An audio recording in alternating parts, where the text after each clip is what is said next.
വർഷം 1979 കേന്ദ്ര ജല കമ്മീഷൻ ആദ്യമായി മുല്ലപ്പെരിയാർ ഡാം സന്ദർശിക്കുമ്പോഴാണ് ഈ ഡാം അപകടാവസ്ഥയിലാണെന്നും ഇത് പൊട്ടാൻ സാധ്യതയുണ്ടെന്നും ലോകമറിയുന്നത്.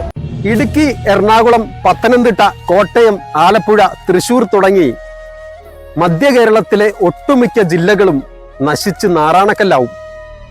ഏതാണ്ട് 35 ലക്ഷം വരുന്ന ജനങ്ങളെ നേരിട്ട് അഫക്റ്റ് ചെയ്യുമെന്നാണ് UN റിപ്പോർട്ട് ചെയ്യുന്നത്. പക്ഷെ അതല്ല, കണക്കുകൾ അതിനും അപ്പുറമാണ്.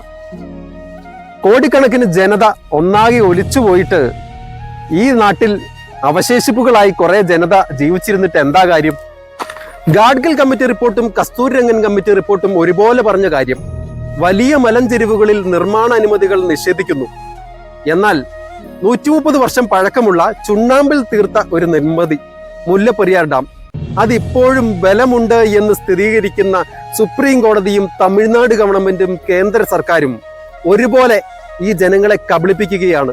ഗാഡ്ഗിൽ കമ്മിറ്റി റിപ്പോർട്ടും കസ്തൂരിരംഗൻ കമ്മിറ്റി റിപ്പോർട്ടും ഈ ജില്ലയിലെ ഉൾപ്പെടെയുള്ള മലയോര മേഖലയിലെ സാധാരണ മനുഷ്യരുടെ കൃഷിയിടങ്ങളിൽ വന്ന് കൈകടത്തുമ്പോൾ മുല്ലപ്പെരിയാർ ഡാം നിങ്ങൾക്ക് മുമ്പിൽ ചോദ്യം ചോദിച്ചുകൊണ്ടിരിക്കും.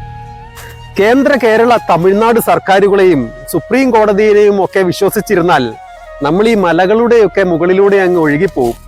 അതുകൊണ്ട് മുഴുവൻ ജനതയും ഒറ്റക്കെട്ടായി ഇതിനെതിരെ ജനകീയ പ്രക്ഷോഭം സംഘടിപ്പിക്കണം. വരാൻ സാധ്യതയുള്ള ദുരന്തത്തിന്റെ കാലയളവ് അടുത്തടുത്ത് വരികയാണ്. ഈ ദുരന്തം പ്രകൃതി വരുത്തി വെച്ചതായിരിക്കില്ല, മനുഷ്യനിർമ്മിതി തന്നെ.